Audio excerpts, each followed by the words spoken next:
one of the phenomenons that we have on this planet is called burnout. And that's because the person hasn't dealt with the first aspect of servanthood, which is dealing with the self. And so when someone comes to me and say that they're burning out, I know exactly what's going on. So one of the things that we deal with, one of the customs here, Doc, is to go back into that time machine that is called the memory and revisit some of those spaces that we reside for a short period of time. The first is usually the family. We go there and we reside several years before we embark on our individual quote unquote journey and so forth. So we want you to invite us into your family unit. What was it like as a young man? Well, I published a memoir called Waging Justice, which I share in great details about my early life and my evolution through my journey. I grew up in a small, parents, neither of them went to college. They owned a hoagie shop in Philadelphia. I worked at the hoagie shop. We were raised in a Jewish conservative family. My father was a rabid Zionist, and I always thought we were normal. And at the same time, I had that story that we were normal going in my head. I also hated my father and didn't know why. I voraciously, had an aversion to him, and I didn't want to be around him. I didn't trust him and all that, even as a young boy. And it took me till my late 40s, 40 years later, I realized that I had an amnesic barrier and that I was a survivor of childhood sexual violence at the hands of my father. Oh, wow. I didn't remember it through all those decades.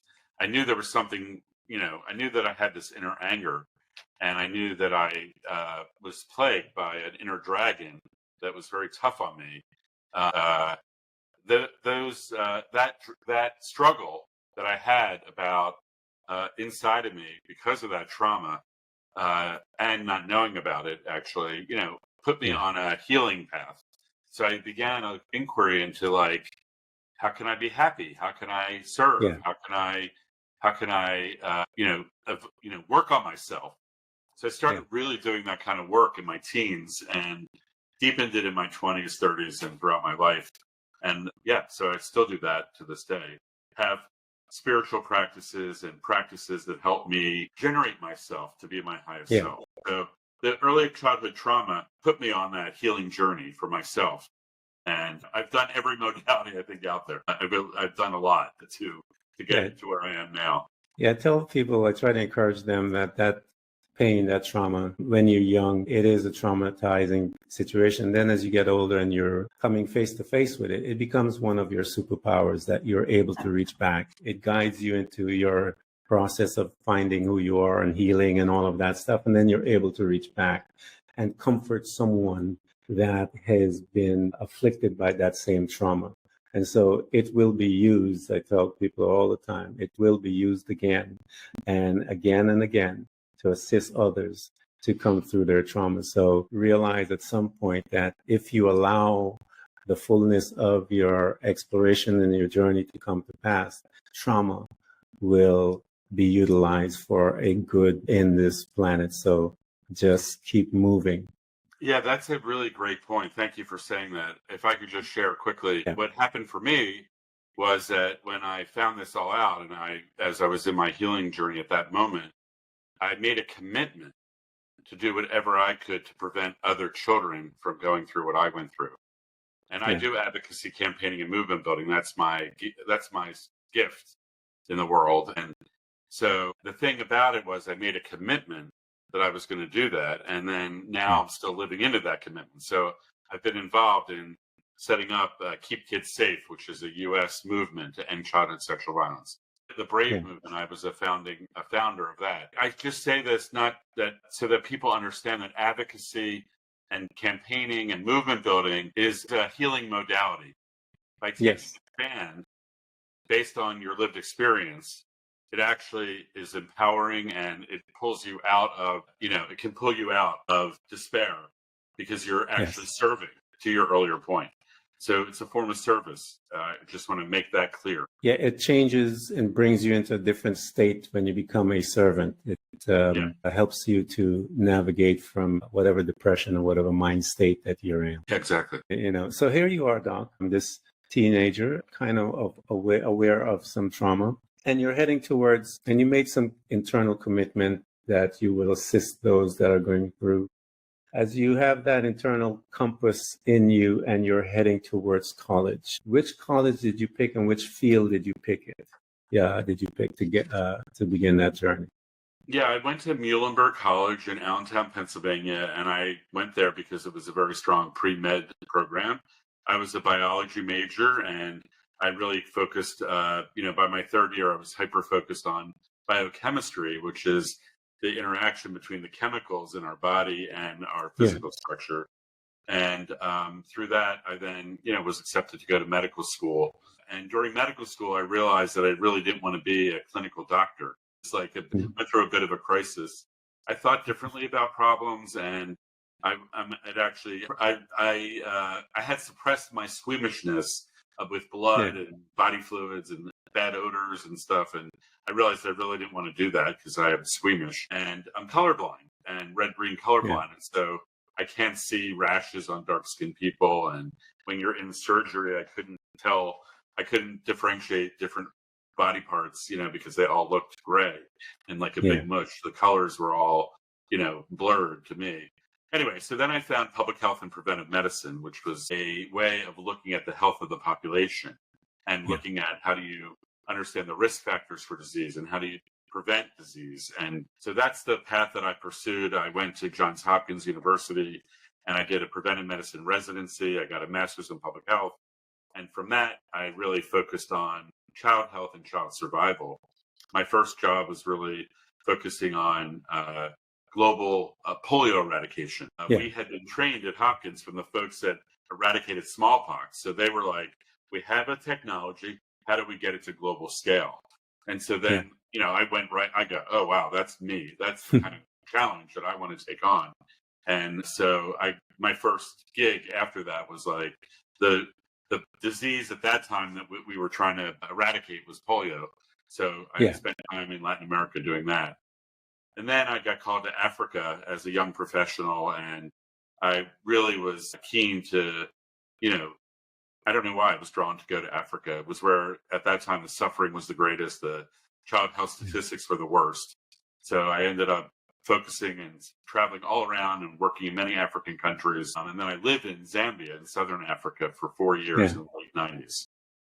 Wow. So here's this young man that basically thrust into a life of a servant as he's moving through school and life.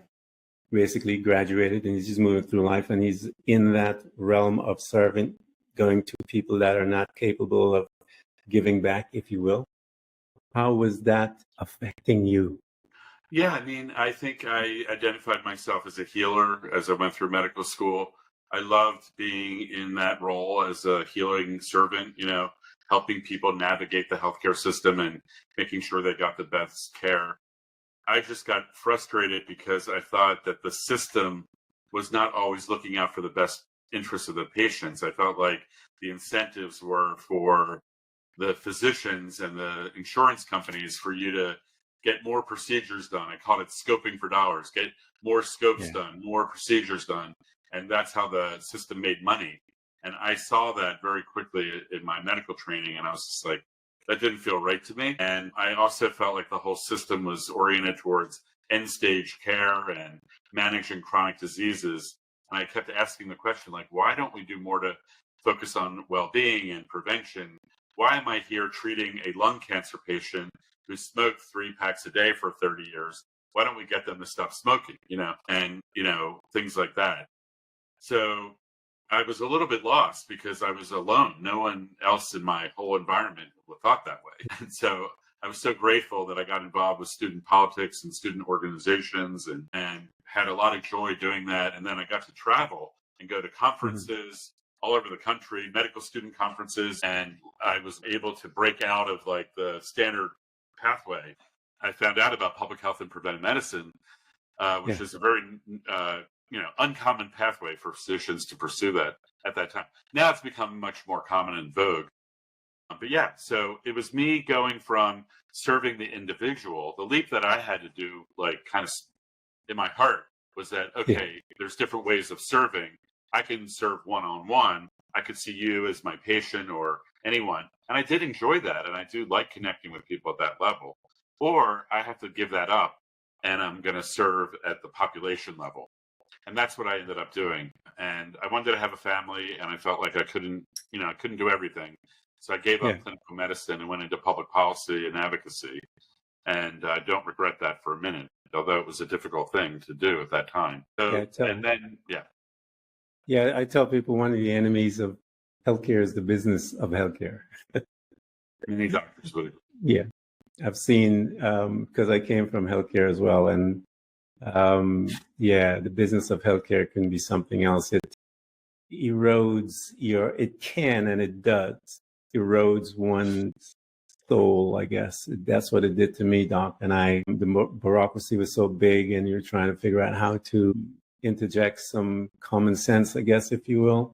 But no one is interested in common sense and stuff, like you said, an alternative way to approach that healthcare system. And like you said, you had to step out and where you're able. But I walked away from it because of that, because I just couldn't take it anymore because of what they wanted me to do and what was the cost. And I told them the cost was too expensive. And so I took off and walked out from it. So here you are now. Can I just quickly say something about that? One of the concepts in my book that I talk about is that as we're on our journey, we have to discern what our calling is, what our life's purpose is. Yeah. And as part of that, we have to embrace what I call shape-shifting.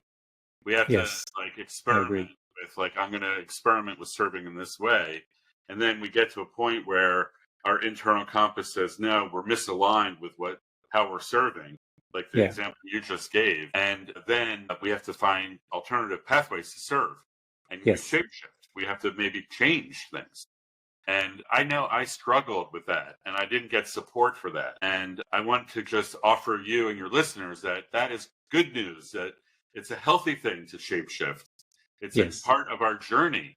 And it's like our culture and our family culture, and we need to embrace that ability to shape shift, to continue to try to find that place of inner alignment with our outer service. That's what I have learned on my journey. 100% agree with you, because eventually that's what happened to me. I had to, I came back in, I walked away from the healthcare field for a couple of years. When I came back into the system, I was a little more mature. I was a little more aware that I can do the shape-shifting aspect within the healthcare system. And I found myself working passionately in healthcare later on, when I went back in from a different point of view from where I was writing policies and procedures and the money and all this stuff. And I began to work with in a skilled nursing facility, which, being in that atmosphere, made me such a better man and helped me to grow at a deeper level that I would have ever been able to do had I not been there. So I absolutely 100% believe what you said about the ability to do that, to shape shift, and so that you can find other ways. I was still serving within a field that I absolutely love, so find your way, guys, find your way. There's so many different aspects, and you have to get inside of yourself to allow, because what I did when I left, I had to grow, because I was this not rebellious, I was this outspoken young person and a radical in a little way and that kind of thing. And the system was standing there looking at me, and I just needed to vacate for a while, and then I came back in. But that's part of living and part of growing.